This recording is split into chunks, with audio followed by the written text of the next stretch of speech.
Olá, meus amigos e irmãos em Cristo. Vamos fazer um breve resumo da lição de hoje, que é uma lição bem grande. Então, vamos abordar alguns pontos da lição aí, tá? Lição 6. O Wesleyanismo, a chama que deu forma ao metodismo e à santidade. Então, o metodismo, ele ganhou forma, foi graças a Wesleyanismo. Tá? Então ele ganhou forma e ganhou santidade. Tá? Isso é muito importante. Tá, mas vamos lá. Quem foi John Wesley? Quem foi John Wesley?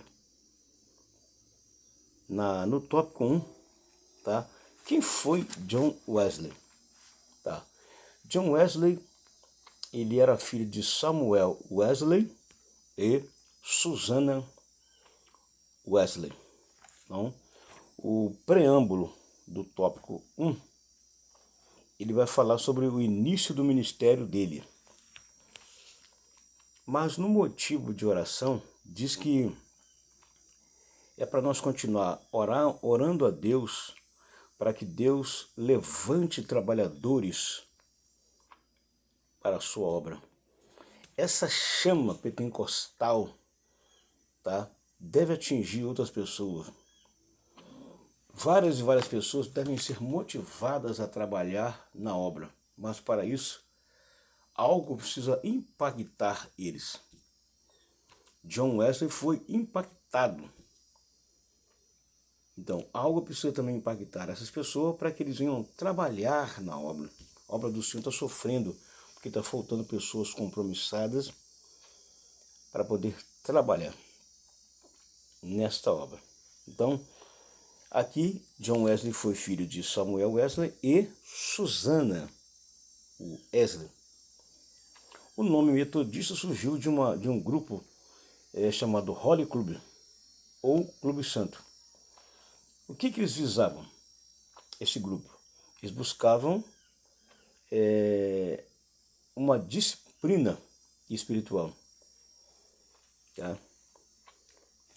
Aí nós estamos aqui, e é o preâmbulo do tópico 1, o início do ministério de John Wesley. 1703 a 1791, líder, teólogo e pregador inglês. De origem anglicana, foi o fundador do metodismo, movimento em que sua origem buscava reavivar a teologia e a vida da igreja na Inglaterra. Então, ele tinha um objetivo, esse movimento tinha um objetivo. Então, aqui vem falar um pouquinho do início dele e falando um pouquinho de várias coisas que ele falou. O que ele fez, esse homem? Ele rejeitou, ou melhor, ele foi rejeitado pela hierarquia da igreja inglesa, tá? E o que ele fez? Ele decidiu percorrer toda a Inglaterra montado a cavalo, anunciando a palavra de Deus. Então ele foi rejeitado e ele tomou uma atitude. Então, peraí, já que eu fui rejeitado pela hierarquia da igreja, então vou tomar uma atitude. Ele montou no seu cavalo e saiu anunciando pela rua fora a mensagem do Evangelho. Essa chama precisa invadir corações de pessoas para que sintam o mesmo desejo pela obra de missões. Pois a obra de missões ela é muito importante. Então, e ele fez isso, tá? Um culto ao ar livre. O trabalho dele causou uma grande revolução na Inglaterra. Isso aí nós sabemos de qual sorteado. No tópico 1.1, vai falar sobre o clérigo anglicano. John Wesley nasceu em Epworth, na Inglaterra, no dia 17 de junho de 1703. Aí eu falei aqui agora, no tópico 1.1, eu falei de quem ele era, filho de Samuel Wesley e Susanna Wesley, né? O pai dele era sacerdote e ele era o filho de número 15, então ele era o 15º filho dessa família, tá?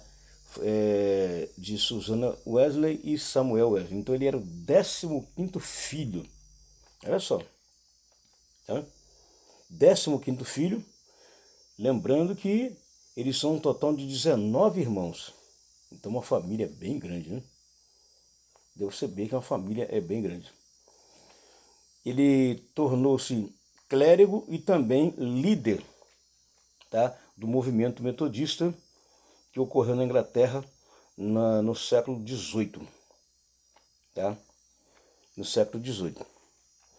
Então aqui no sistema você tem um breve resumo aqui no tópico, no preâmbulo do tópico 1 e no tópico 1.1, tá? Falando aqui um pouquinho da vida desse homem que teve uma importância muito grande aí para o movimento pentecostal. No 1.2, ele vai falar da influência do pietismo. Tá? No 1.2 ele fala da influência do pietismo. O movimento pietista, ele cooperou visivelmente para produzir o desenho do metodismo contemporâneo, na busca para integrar a santidade real. Então nós já sabemos aqui, isso aqui de cor salteado, qual foi a influência, o que eles visavam? Visavam uma vida de testemunho, visavam missão, serviço, vida santa. Na lição anterior nós falamos sobre isso aqui, o que esse movimento visava. Tá? Inspirado por esse movimento, então, John Wesley, o que ele fez? Ele instituiu a sociedade metodista baseada no pequeno grupo de oração e leitura bíblica. Assim, para compreender o movimento wesleyano, é indispensável um conhecimento básico da história do movimento pietista de Halley e Helmut, que influenciaram os assuntos sobre a santidade nos Estados Unidos. Então, nós temos a importância que teve sobre aquilo. Esse John Wesley foi ordenado a sacerdote em 1738. Aproximadamente em 1738, ele foi então ordenado a sacerdote, tá? E aí ele teve a sua experiência com Deus ao ouvir a leitura de Martim Lutero ou de Lutero, tá? Em Romanos, onde falava sobre a justificação pela fé, né? Onde se deu aí, onde o seu coração ele foi superaquecido. Tem uma parte aqui que vai falar de novo sobre isso aqui, onde ele teve o seu coração superaquecido ao ouvir a mensagem de Lutero em Romanos, tá? Em Romanos capítulo 12, né? Capítulo 10, verso de 13 até o 17. Essa leitura de Romanos 13, 10 a 17 impactou o coração desse grande homem aqui chamado John Wesley. E como começou a fundação da Igreja Metodista? John Wesley começou a pregar ao ar livre, onde ganhou muitos trabalhadores e pessoas que haviam sido excluídas das igrejas. Olha aí, olha só como começou. Ele começou a pregar ao ar livre, né? Falamos aqui anterior, que ele montou no cavalo e começou a pregar ao ar livre e ganhou muitos trabalhadores e pessoas que haviam sido excluídas de várias igrejas e se agregaram a ele. A igreja anglicana não gostou da ideia de Wesley, né? E rejeitado suas petistas. Em 1874, ele ordenou ministros, né? Ele ordenou ministros para a América, onde cresceu as igrejas metodistas. Olha aí a importância que teve esse homem aí, muito grande. No tópico 1.3, lembrando que é resumo, tá? A influência do pietismo morável. Nós já estudamos semana passada sobre isso aqui. A extensão do pietismo obteve sua maior aquisição através de John Wesley, fundador do metodismo. Pode-se assim falar que o pietismo alemão apresentou uma grande influência na vida de John Wesley, pois muitas das ideias de Wesley foram guiadas, dirigidas e inspiradas pelos pietistas moráveis no ano 1735.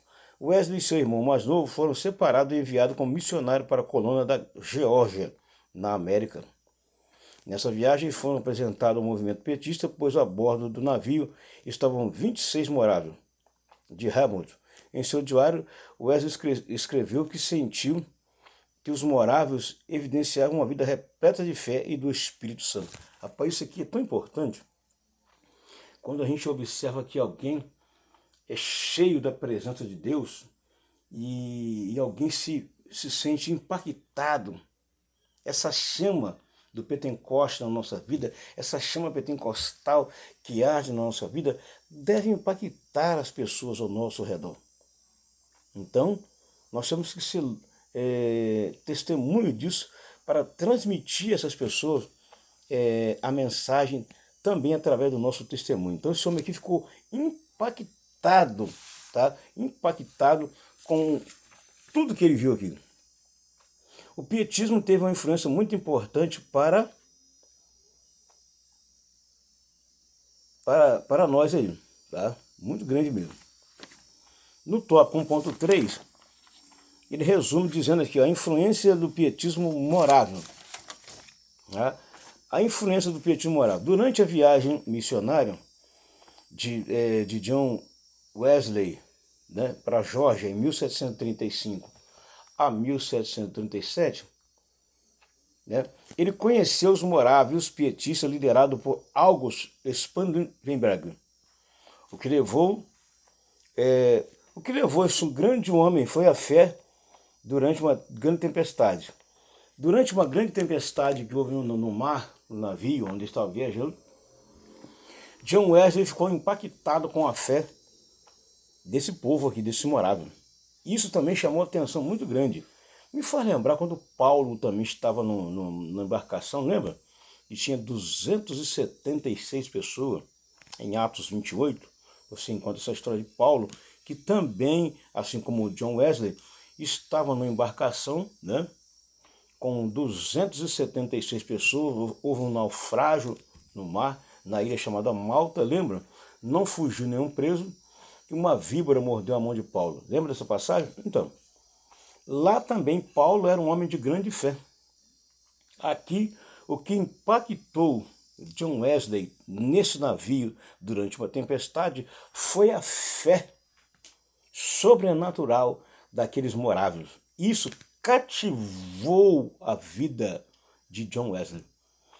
Eu faço um resumo aqui dizendo o seguinte: a nossa fé deve impactar vidas. A nossa fé, o nosso testemunho também deve impactar vidas ao redor, ao nosso redor, para que as pessoas venham também se converter ao Evangelho através da nossa fé. Isso aqui ajudou bastante também John Wesley naquele momento tão importante. Tá? Pois muitas das ideias de John Wesley foram guiadas e transformadas ali. Mas ainda tem muita coisa aqui. Ó. Wesley buscou orientação com um pastor morável chamado Peter Boyer, né? o qual ajudou Wesley a entender a justificação pela fé. Foi exatamente esse pastor, Peter Boyer, foi que ajudou John Wesley a entender a epístola de Paulo, onde ele falava sobre a justificação pela fé. Aí então ele passou a entender aquele texto ali, o qual entrou e começou a trazer uma ardência no seu coração muito grande. Olha a importância que tem a palavra sendo transmitida e ensinada, ela entra no coração das pessoas e as pessoas se sentem o quê? Impactadas com a palavra. Isso deve acontecer. Tá? John Wesley, sacerdote anglicano, devoto e disciplinado, tem duas inseguranças, né? Saber sua fé e salvação. Em 1735, John Wesley foi impactado pela fé dos moráveis. 1737, desanimado, ele buscou uma experiência mais genuína com Deus. Olha aí, rapaz, muitas das vezes nós ficamos desanimados devido a algumas circunstâncias da vida, isso é normal. Mas esse desânimo durante a nossa vida não deve fazer a gente parar. Pelo contrário, nós temos que prosseguir e seguir em frente. Pois nós temos aí a presença do Espírito Santo, que é tão impactante na nossa vida, que vai nos ajudar mesmo. Tá? E aí, em 24 de maio de 1738, John Wesley, ele teve a sua experiência, e e a sua conversão numa rua lá chamada Alfa de Geste, né? Quando ele ouviu um texto de Lutero sobre Romanos, né? Seu coração ficou super aquecido. O coração dele ficou super aquecido ali naquela rua, onde ouviu alguém pregando sobre o texto de Romanos 10, versos 12 em diante. Isso é importante quando alguém está passando por um momento tão difícil e ele passa próximo a uma igreja e vê o pastor ou alguém pregando um texto bíblico, o qual vai lhe causar grande impacto e vai falar ao seu coração. Foi o que aconteceu aí com o nosso irmão em Cristo, John Wesley. A parte 2 vai falar da pneumatologia wesleyana. Na descrição eu vou colocar a palavra pneumatologia. O que significa essa palavra pneumatologia? Eu coloco lá na descrição depois. Tá? Então aqui no preâmbulo do 2, né, John Wesley falou que o Espírito Santo ele torna a graça presente em Cristo, na igreja e no mundo. Opa! 3 coisas importantes que John Wesley falou. Que o Espírito Santo ele torna a graça presente em Cristo, na igreja e no mundo. Nós precisamos da presença do Espírito Santo. Tu precisas da presença do Espírito Santo, porque ele que traz esse impacto grande na nossa vida e faz nós entender as Escrituras Sagradas. Né? Além disso, só com a experiência com o Espírito Santo, dinamiza a vida cristã, tirando de uma mera devoção. Então, John Wesley teve uma experiência com o Espírito Santo e teve uma experiência profunda. Tá? Teve uma experiência profunda. Nós precisamos ter, gente, a nossa vida, nós precisamos ter uma experiência com o Divino Espírito Santo. Sem isso, não vai. Assuntos como novo nascimento, regeneração, evidência da graça, da fé, né? Foram atribuídas à atuação direta do Espírito Santo. E no 2.1, vai falar que o coração dele foi estranhamente aquecido. Por quê? Por causa da leitura. Lembra que eu falei aqui? E aqui ele repete de novo. É por causa da leitura impactante que entrou dentro do coração de John Wesley. Será que a leitura devocional da palavra entra no seu coração? Essa chama, será que ela arde em sua vida? Precisa arder e entrar no seu coração. Senão, não adianta. Então é exatamente aquilo. Tá? Ele ouviu essa chama arder no seu coração em maio de 1738. Lembra que eu falei que em maio de 1738 ele ouviu essa chama aqui invadir o seu coração, né? É a experiência de Aldergast, né? Wesley recordou em seu diário o que aconteceu naquele dia, né? E foi uma noite, né? Eu fui muito relutante para a sociedade da rua Aldergast, onde alguém estava lendo o prefácio de Lutero para a Epístola de Romanos. Cerca de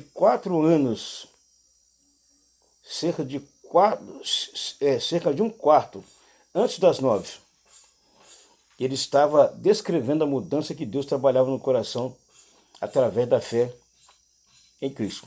Senti meu coração extremamente aquecido, senti que confiava em Cristo, só Cristo para a salvação, e uma garantia me foi dada de que Ele tinha tirado meus pecados. Senti os meus, os meus, e me salvou da lei do pecado. Olha só que experiência. Ele estava num quarto na rua Aldergast, tá? Quando alguém estava lendo a Epístola de Romanos. Olha só, ele estava num quarto ouvindo a mensagem. Muitas das vezes, nós estamos pregando a mensagem da palavra e parece que não tem ninguém ouvindo. Mas sempre tem alguém em algum lugar ouvindo. Sempre tem. É por isso que a mensagem, nós temos que centrar bem na mensagem, que sempre tem alguém ouvindo. Nós achamos que estamos pregando para o vento, tá? Ou pregando para o vazio e ninguém está ouvindo. Não, tem sempre alguém ouvindo a mensagem da palavra. Mesmo que seja escondido, mas tem alguém ouvindo. Então, continue pregando a palavra, porque alguém está ouvindo a mensagem. Eu estava aqui, John Wesley, ouvindo, e a mensagem que alguém estava pregando ele dentro de um quarto, a mensagem foi lá onde ele estava, impactou a vida dele. Isso aqui no tópico 2.1. No tópico 2, ele fala que o Espírito Santo ele atua para a salvação. Eu concordo. O Espírito Santo ele atua também para salvar o homem. O próprio Jesus falou que o Espírito Santo ele tem a função de convencer o homem do pecado, da justiça e do juízo. E Jesus falou que o Espírito Santo também ele é o Espírito da verdade, além dele ser também consolador. Então, John Wesley aqui ele resume dizendo que o Espírito Santo ele tem a sua participação também atuante na salvação. E você, o que acha? Será que você acha que o Espírito Santo tem a sua salvação direta? Tem a sua atuação direta para a salvação ou não? Ele tem. Wesley teve a salvação como um dos temas centrais em seu ensinamento, em suas pregações e em toda a sua vivência religiosa. Para ele, a nossa redenção é cultivada pela obra do Espírito Santo. No 2.3, ele teve também uma experiência na teologia wesleyana. Ele teve uma grande experiência na teologia wesleyana. Os sermões de John Wesley eram bem diferentes dos sermões acadêmicos dos ministros da igreja anglicana. Wesley enfatizava a obra do Espírito Santo na santificação como uma segunda obra da graça, inclusive às vezes identificada com o batismo do Espírito Santo. Os que nasceram de novo eram incentivados a ser cheios do Espírito Santo. Para Wesley, a experiência também denominada religião do coração estava presente no modo de se lidar com as Escrituras. Olha aí outra importância que ele teve aí dentro da teologia. Mas tudo isso teve também a atuação do Espírito Santo, que impactou o coração dele de uma forma muito grande.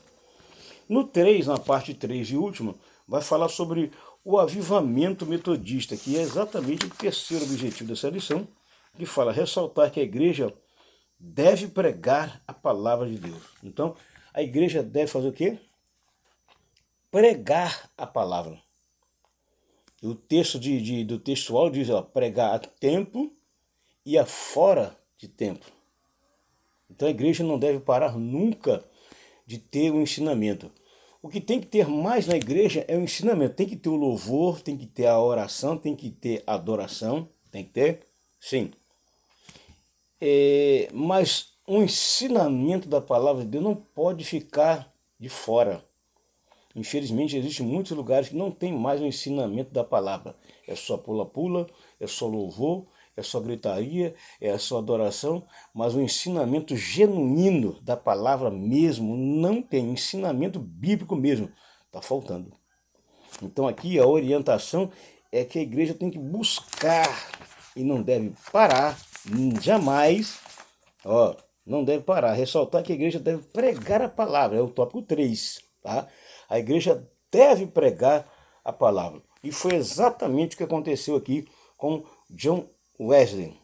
As campanhas evangelísticas promovidas por John Wesley, Charles Wesley e George Whitefield marcaram o grande despertamento que se estendeu pela Inglaterra e alcançou a América do Norte. Os historiadores registraram que durante as pregações eram frequentes as manifestações de fenômenos físicos, com pessoas chorando, desmaiando e tendo convulsões. Isso aqui significa o quê? Que a presença do Espírito Santo, quando eles pregavam, provocou reações. Quando o Espírito Santo está atuando na nossa vida, vai ocorrer algum desses movimentos. Pessoas vão ser impactadas, vão chorar, vão desmaiar, vai ter algumas reações, é lógico. E isso que acontece. Mas a igreja deve estar preparada para viver isso. Se uma igreja não tem isso, não vai acontecer libertação de vidas. Se uma igreja não tem essas ações, não irão acontecer libertações de vida. Precisa acontecer libertações de vida. No 3.1, ele vai falar dos metodistas, né? Quem são eles, como iniciou o ministério deles, como se deu a origem dele, né? Como foi a organização dele, né? O que eles faziam, esses metodistas, o que eles faziam, onde eles se reuniam, tá? Tem tudo aqui na parte 3.1, é muito grande. O 3.2, o wesleyanismo e o movimento pentecostal, vai falar desses dois movimentos aqui, né? Muitos teólogos defendem que o wesleyanismo é o pai do pentecostalismo moderno. Isso porque durante o ministério de John Wesley, a Inglaterra experimentou um avivamento nunca visto. Pelos relatos da época, é possível ver os ensinamentos e crenças wesleyanas nas raízes da Rua Azusa, no movimento Holiness, nos Estados Unidos, entre outros.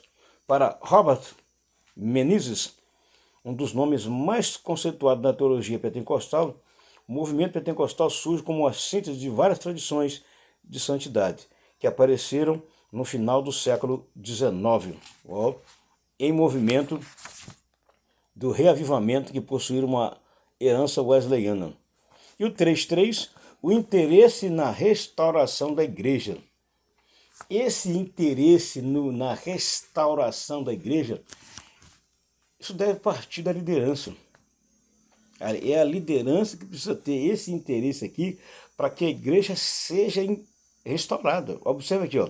Mesmo que o interesse de Wesley em um retorno da igreja cristã aos padrões de vida do Novo Testamento não possa ser identificado com a mesma ênfase, os mesmos aspectos do movimento pentecostal. É possível perceber a conexão entre ambos, tanto que esta e outras ênfases de Wesley, com a perfeição cristã, prepararam o caminho para o movimento de santidade, tema da próxima lição.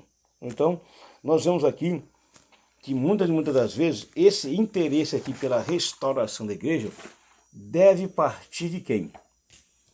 Dos liderados ou deve partir dos líderes? Eu acho que deve partir de todos. E quando há um conjunto somatório para que a igreja volte ao seu estado original, aqui no caso é a participação de todos. E quando há participação de todos, a igreja ela é avivada, restaurada e abençoada. Tá bem? Isso foi apenas um breve resumo da lição de número meia dúzia. Que Deus abençoe sua vida em Cristo Jesus. Graça e paz.